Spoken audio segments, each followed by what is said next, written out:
Hi, I'm Jordan Thiswood, and I'm joined today by Gary Jones, and this is a Katana lighting story. Hi, Gary. Hi, Jordan. Let's talk about your journey into production. I cross-trained to VFX from my previous career about 10 years ago. I spent some time in deciding exactly what I wanted to do, and when I first got into VFX, it was as a generalist, partly through Maya, plus using After Effects for some comp and some Nuke. And then I moved into film, and that was about 3.5 years ago. What was it about the lighting that got you in there? So when I had been doing the entire production, I'd noticed that there were 2 points in that kind of process where things really came alive. And the first one really for me was in animation. That point where you take something with a rig and a model and you breathe life into it. When you actually get the lighting right and it sits in the plate, that point is it's like magic. Suddenly something which is just a bunch of numbers and pixels and points suddenly becomes part of the scene, and it's just like an extra bit of magic, and that's what really drew me towards lighting. You've had the fortunate sort of circumstance to work on some pretty big films. Right. So that with them carries some pretty big DOPs. Would you say that looking at the plates, sort of shot by these great DOPs has helped you sort of with lighting sensibilities?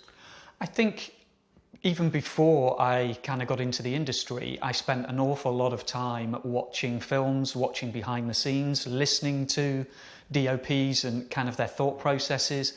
And it's one of those things that you try to bring to almost every shot that you're doing. You're not thinking about what do I want from this. It's more a case of what would the DOP want for this, because you're almost the person that is on the set moving the lights for them. You're using your own instincts, your own kind of feeling, but you're also trying to work out what they're trying to achieve. So you've spent all this time looking at cinematography, looking at the behind the scenes, studying the techniques.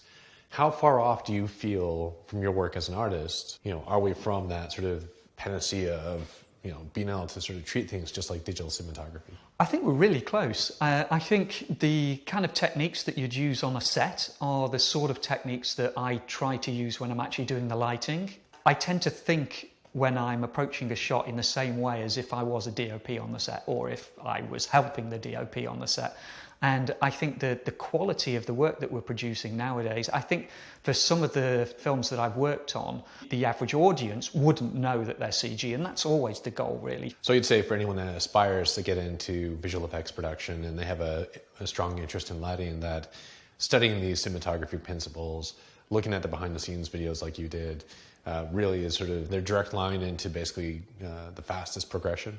Yeah, I think so. I think there's a wealth of information out there. DOPs are getting interviewed a lot nowadays. You can see behind the scenes or just conversations after films have been done with DOPs, what they've done that's different, and you can learn so much. It definitely behooves anyone who's hoping to get into the industry to watch as much as you can, assimilate as much as you can, and then you'll have the kind of vocabulary and the vernacular to be able to have those conversations and to be able to make the changes that are asked for in the daily sessions. Tell me about the techniques that you get into when you're dealing with something that's a little bit more architectural based, or just you're put into a position where you're asked to place a lot of lights and manage a lot of lights. How do you sort of manage the digital cinematography on that side?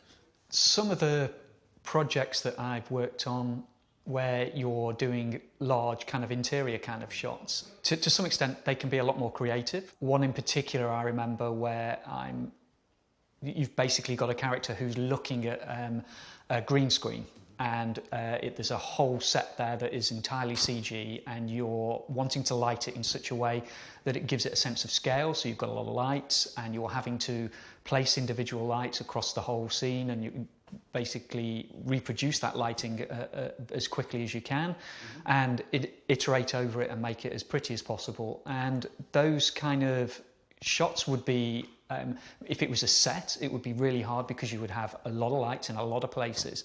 But that ability to duplicate, manage the kind of colour and the intensity of all of those lights, use one material for across a whole bank of them, so if you need to change it, you can do it.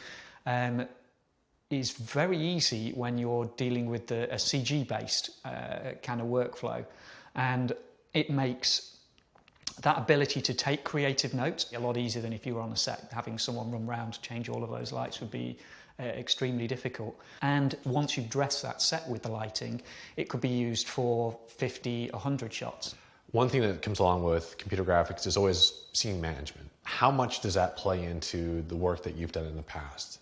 A lot of it depends on what your position is within the lighting department, because not all lighting artists are the same. There are some lighting artists who are very creative-minded, some that have a very good throughput, and some that have got some technical skills. Now, very soon in your time in the lighting department, your kind of superiors will work out where your strengths lie. The nice thing is the tools that we have available now, like Katana, enable you to have different people working on their strengths and rolling out those strengths to help the rest of the team. So, for instance, if you've got a problem that is scene management based across a number of shots or across sequences or across the whole show, one artist can make the change and that can be rolled out for all of them. You can free up the time for someone whose skills are more creative to only be doing the creative work, and that's really nice. Now, my strengths were quite often more on the technical side of things as well, so I was often fixing and managing problems, not just for myself but for other artists as well.